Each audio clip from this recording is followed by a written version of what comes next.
The Massey Ferguson E-Series compact tractors can be equipped in a tractor, loader, backhoe configuration. This configuration can turn the compact tractor into the do-all machine on any property. For towing and groundwork with rear implements, the backhoe needs to be removed. In this video, you will learn how to remove and install the BH3222 Backhoe on the Massey Ferguson E-Series compact tractors.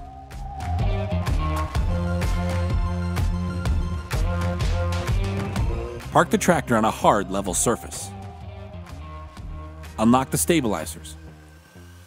Lower the stabilizers until they touch the ground. Lower the boom until the bucket touches the ground. Remove the mounting pins from each side of the backhoe subframe. Extend the stabilizer cylinders to raise the backhoe off the tractor subframe. Turn off the tractor and remove the key. Disconnect the hydraulic couplings. Be sure to install the dust caps. Connect the red pressure hose back into the return coupler. You are now ready to slowly drive away. Now that the backhoe is removed, the drawbar and rear lift arms can be accessed to pull or mount implements. It will also make the overall length of the tractor shorter, making it easier to turn and maneuver up the alleyway or down the trail.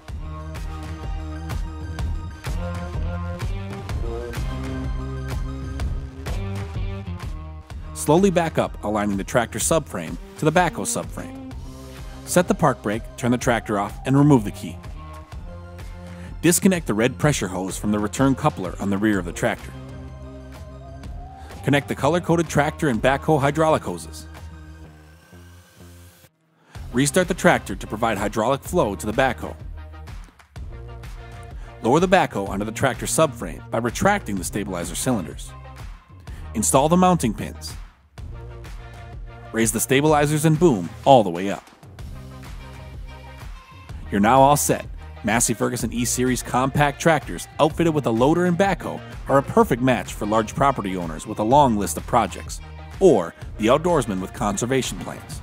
To find out more information or check out options like a mechanical thumb, visit your local dealer or check our website at masseyferguson.us.